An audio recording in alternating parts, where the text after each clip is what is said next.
दोस्तों, इसके आगे की स्टोरी अब मैं आपको बताती हूँ कि एक बार सरयू नदी के किनारे बहुत बड़ा सम्मेलन हुआ। चारों कुमारों ने विष्णु लोक में जाके श्राप तो दे दिया था और आके उन्होंने सारे ऋषि मुनियों से बताया। क्योंकि हमारे देश में ऋषि मुनि की इतनी स्ट्रॉन्ग परंपरा थी कि भगवान भी उनसे एक बार सच कहे ईमानदारी वाली बात तो डरते थे, क्योंकि ऋषियों के द्वारा ही सृष्टि और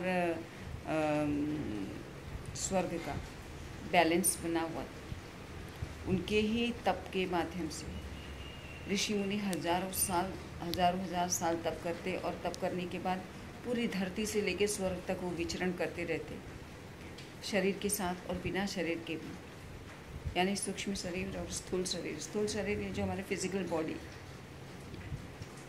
के साथ वो कहीं पे भी प्रकट हो जाया करते थे। उनको कहीं पे भी आने जाने का या परमिशन लेने की कुछ भी ऐसी ज़रूरत नहीं होती थी।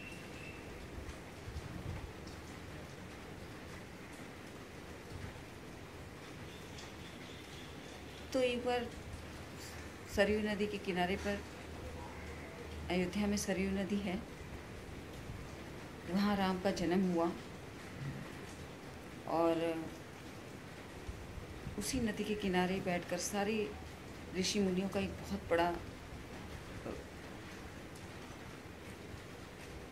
व्याख्यान हुआ, सम्मेलन जिसको हम कहते हैं, कॉन्फ्रेंस।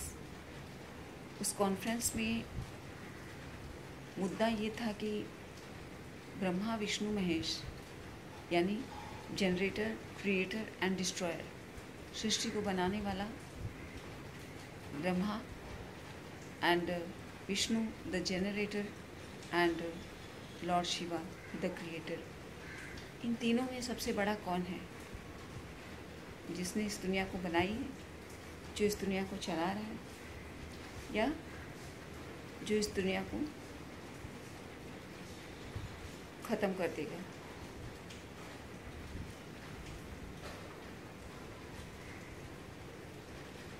तरह तरह के लोगों ने तरह तरह की बातें की। ऋषि मुनियों ने कहा कि सबकी अपनी अपनी एक जगह है और सबकी अपनी अपनी एक पोस्ट है, सबकी अपनी अपनी एक पोजीशन है, सभी पूजनीय हैं, सभी देव हैं, सभी बड़े हैं।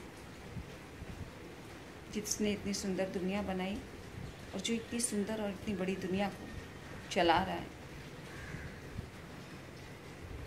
और जो किसी कारणवश इस दुनिया को ख़त्म कर देगा। दुनिया का ख़त्म होना, समय के चक्र का घूमना। दुनिया नहीं ख़त्म हो जाती। इस दुनिया में बनी हुई चीज़ें, इस धरती पर धरती तो वही रहता है, धरती द प्लैनेट वही रहता है। फिर से नई नई चीज़ें आती, फिर से नए नए इतिहास बनते हैं। तो धरती वही रहती है, लेकिन इस धरती पर बनी हुई चीज़ें, इस धरती पर आई हुई चीज़ें, मनुष्य के द्वारा क्रिएट की हुई चीज़ें और मनुष्य, सब खत्म हो जाते हैं। रह जाता है तो न मरने वाला, कभी न मरने वाला समय, और समय ही आपकी गवाही देता है ईश्वर के सामने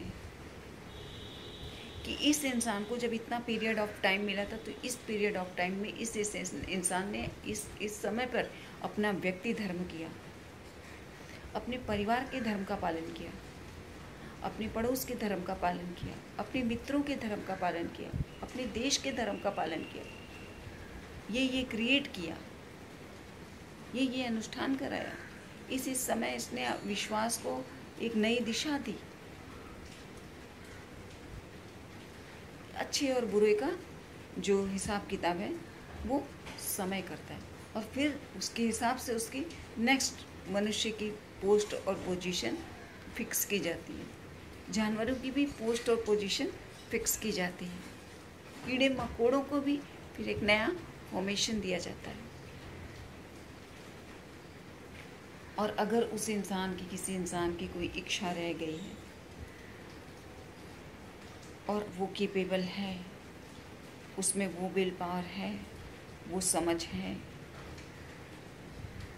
5 चीज़ें इंसान को बनाती हैं: वाक्य, विचार, विवेक, वचन और विश्वास। वाक्य आप कहते हो कि मुझे ये करना है, ये क्या है, मुझे ये करना है, इज़ अ सेंटेंस। विचार जो आपके दिमाग में आता है और आप शब्दों के माध्यम से उसको बोलते हो। जिस समय आप सोचते हो वो चीज़ प्रकट हो जाती है दुनिया में। अब वो आएगी कब, कैसे आपके पास आएगी, कैसे वो फिजिकल वर्ल्ड में आपको दिखाई देगी, अपीयर होगी, तो आगे आता है क्या, वचन, जिसको हम कहते हैं कि मैंने अपने आप से वचन लिया है, या मैंने अपने आप को उनको वचन दिया है, अपने मम्मी पापा को वचन दिया, मैंने अपने बेटे को वचन दिया, मैंने अपने पत्नी को वचन दिया है। वचन, वाक्य, विचार, वचन। वचन देने के बाद आप उसको कितना पालन कर रहे हैं। अरे वो तो मैं तो ऐसे ही बोल दिया था। तो जो आपने सेंटेंस है कि मैं ये काम करूँगा, वो खड़ा हो गया आके, क्योंकि आपने बोलने का कर्म किया, वो चीज़ वहाँ पे आके खड़ी हो गई। अब वो चीज़ वहाँ पे वैसी की वैसी खड़ी रहेगी जब तक कि आपका विचार वापस वहाँ नहीं जाता, फोकस नहीं होता, जिसको हम कहते हैं फोकस्ड। फिर वो धीरे धीरे धीरे धीरे